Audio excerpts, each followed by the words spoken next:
I'm honored to serve with such a dynamic community of men who are intentional to invest in the next generation.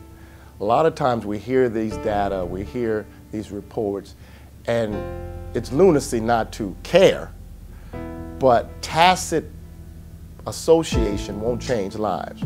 Concrete commitment to invest in the next generation changes lives. There are a myriad of variables that put these young men in the situation that they are. Most of them are out of their control.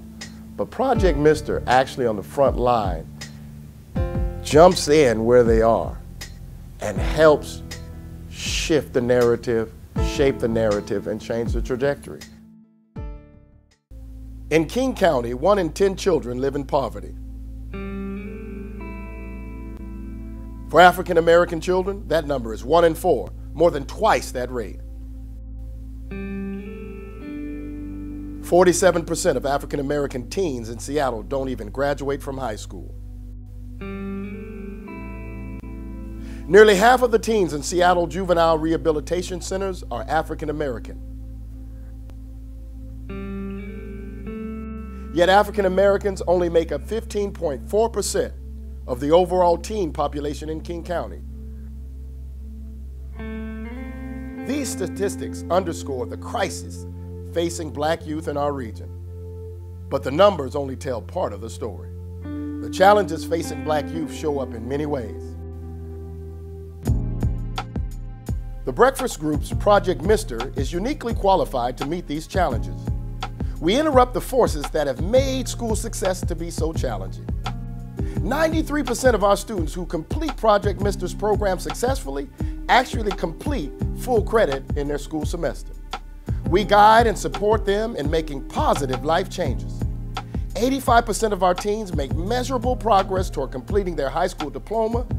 This is a 60% increase over students who don't participate in our program. We help develop the skills to face life and meet their goals. 90% of our teens complete secondary education plan or take steps to enroll in college, apprenticeship programs, job training, or post-high school employment.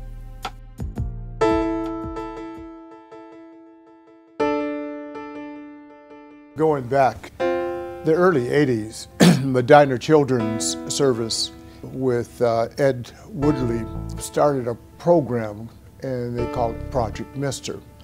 Then you move into the latter part of the 80s and Project M.I.S.T.E.R, the Urban League started pairing up, and Project M.I.S.T.E.R, still being run by the Breakfast Group, began to materialize in a couple of the different schools. The earliest that I can remember would be the alternative school at Sharpless in your middle 90s and going toward the late 90s. Marshall Alternative High School came on and a Project M.I.S.T.E.R program was set up in that. The last side of that would be Project M.I.S.T.E.R moving in not only to Franklin High School in Southlake, 2015, where we added in 3 other different schools. Rainier Beach High School and Cleveland High School and Garfield High School.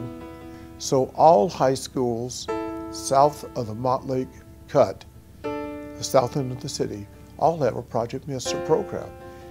And it's outstanding. The city of Seattle, through their grants, and the county, through their grants, are helping the expansion of the program.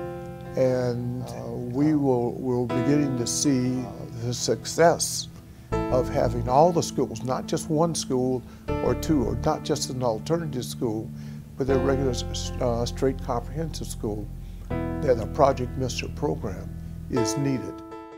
This program affects lives, and over the years we watched so many, the majority of our students do catch it, do get it, do invest in it, and we invest in them. But I've also seen students miss it. The cat I had to bury, we worked hard with, but he didn't get it. He chose not to get it. And the truth of the matter is, he was in a classroom with some kids that chose to get it. Those kids are alive. He's dead. It's real.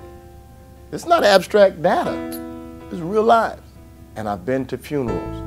I've been to jail visitations. But I've been to college graduations. And I'm looking forward to going to West Point. We've had students graduate from the Naval Academy or West Point Academy. The work we're doing, the commitment to sow into this actually changes lives. And I do believe life hangs in the balance on whether or not we're going to concretely commit to shaping the next generation of young men.